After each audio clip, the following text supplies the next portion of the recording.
مفتی تقی عثمانی صاحب کی بات یاد آ گئی، کیونکہ حج پہ ہوتا ہے نا، یہ حج پہ جو لوگ جب لگ جاتے ہیں نا وہاں سے عرفات سے مزدلفہ کی طرف، اب آپ کو تو 25 لاکھ لوگوں نے ٹرانسفر ہونا ہوتا ہے، 25-30 لاکھ لوگوں نے ٹرانسفر ہونا ہے، اب کتنے ہزار بسیں ہوں گی۔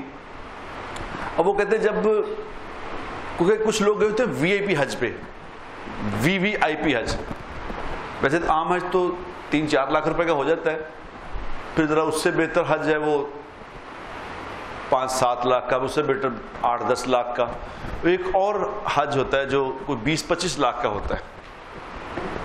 تو وہ کہتے ہیں چاہے حج 25 لاکھ کا ہو یا 50 لاکھ کا ہو، جب بس ٹریفک میں پھنس جاتی ہے نا تو پھر نہ بس چلتی ہے نہ بس چلتا ہے،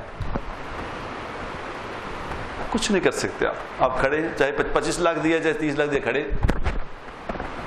یہ اللہ تعالیٰ اصل میں دکھانا یہ چاہتے ہیں کہ تم لوگ بے بس ہو،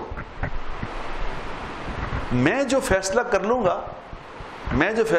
گا تو تم میرے فیصلے کے سامنے تم کچھ نہیں کر سکتے۔ یہ صبر، حج بھی اصل میں صبر سکھاتا ہے۔ حج پہ اللہ نے کہا کہ بہترین حج کس کا ہے؟ بہترین حاجی کون ہے؟ لا رفث ولا فسوق ولا جدال فی الحج، جس حج میں نہ کوئی گالی گلوچ ہو، نہ کسی کو برا بھلا کہنا ہو، اور نہ لڑائی جھگڑا ہو۔ یہ بہترین حاجی یہ ہے کہ جو مطلب کیا ہے اس کا، کہ وہ پورے 5 دن صبر سے گزار دیں۔ صبر سکھایا اللہ نے حج سے کہ صبر سیکھ لو۔ یہ ٹریفک جب پھنستے ہیں تو پھر پتہ چلتا ہے کہ صبر کیسی بے صبری قوم ہے۔ ہمارے اندر صبر نام کی کوئی چیز، ہماری تربیت ہی نہیں، صبر کیسے آئے گا؟ تربیت ہی کوئی نہیں۔ میں بھی بتا رہا تھا کہ میں وہاں ابھی باہر ملکوں میں پھرتے ہیں نا، وہاں بھی ٹریفک پھنس جاتی ہے، انگلینڈ میں ٹریفک پھنستی ہے، امریکہ میں پھنس جاتی ہے ٹریفک، لیکن یہ نہیں تھا کہ ادھر ٹریفک پھنس گئی تو ادھر لوگ 1 پہ جانا شروع کر دیں۔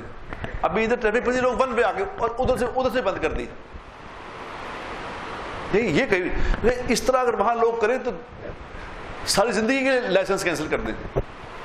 ایسا نہیں، ہمیں صبر سیکھنا تھا۔